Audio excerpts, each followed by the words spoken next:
Morning students. So today we will be discussing the last two CCRs.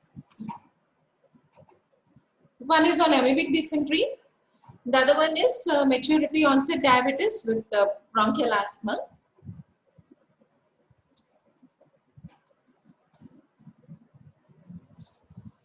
So patient with acute amoebic dysentery was prescribed the following drugs. So now you have to criticize this, correct and rewrite.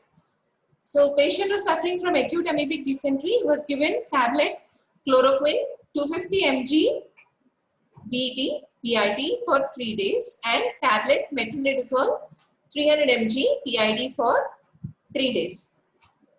So can chloroquine be given in dysentery? So first, to know this, you should know what are the amebicides we use. So this metronidazole group of drugs which have a nitroimidazole ring in them, so they act both intestinal and extraintestinal action they have. So metronidazole, ornidazole, pinidazole, secnidazole, satronidazole, all these have intestinal as well as extraintestinal action. Emmetine and dihydroemmetine, these also have intestinal and extraintestinal action. See, whereas this chloroquine, it has only extraintestinal action. Mainly it is used in amoebic liver abscess. So here in dysentery, it means that the gastrointestinal tract is affected. So there is no need of prescribing tablet chloroquine here. So instead of that, there are other groups of drugs which have mainly action on the lumen. These are called as luminal amebicides. They are diloxonide furoate, diiodohydroxyquine, and we have idoquinol. Instead of chloroquine, you can prescribe them. And here the dose of metronidazole is also wrong. It is 400 mg for 5 to 10 days. So criticism is here, chloroquine is useful in only extraintestinal amoebiasis. It is not a luminal amebicide. So instead of chloroquine, a luminal amebicide like diloxonide furoate, idoquinol should be added. And the dose of metronidazole is not correct here. So correct prescription here is tablet metronidazole 400 mg PID for 5 to 10 days and tab diloxonide furoate 500 mg PID for 5 to 10 days. Coming to the second CCR, criticize and rewrite the following prescription for an adult suffering from maturity onset diabetes and chronic bronchial asthma. So here is prescribed tablet glibenclamide 5 mg 10 in brackets, 1 tablet orally once in a day, then tablet salbutamol 4 mg 30, 1 tablet 3 times a day orally, tab dexamethasone 2 mg 20, 1 tablet twice a day orally. So what can you criticize here? Patient is suffering from diabetes and he is having asthma as well. So okay, he's been given tablet glibenclamide. So what is glibenclamide? This is a oral hypoglycemic drug which belongs to the group sulfonylureas. It is a second generation sulfonylurea. First generation tolbutamide and chlorpropamide. Then second generation we have glibenclamide, glimepiride, gliclazide, glibenclamide. Okay, so these are the second generation group of drugs. Then we have tablet salbutamol. So will you prescribe salbutamol is a beta-2 agonist. So will you prescribe a tablet form or an inhaler form? So what happens when you prescribe a tablet form? So this will act on, apart from acting on the lungs, it acts on the beta-2 receptors in the skeletal muscle and it also acts on the beta-1 receptors in the heart.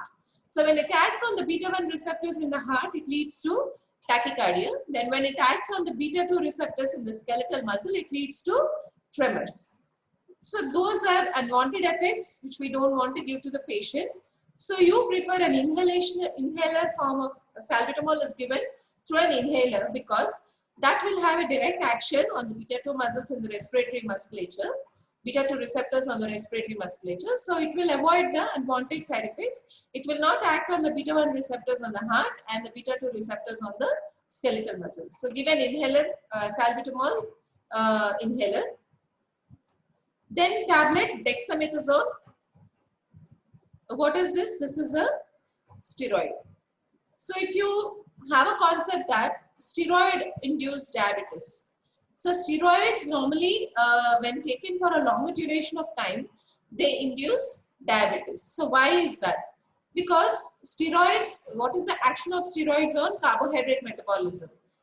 So steroids, they inhibit the uptake of peripheral uptake of glucose. So they increase the blood glucose level, and also they facilitate hepatic gluconeogenesis. So synthesis of glucose from amino acids. So hepatic gluconeogenesis is facilitated. So glucose level is increased. So now these amino acids, where do they come from? From which amino acids are the steroids triggering the formation of glucose? So those amino acids are taken from the muscle, connective tissue and the skin.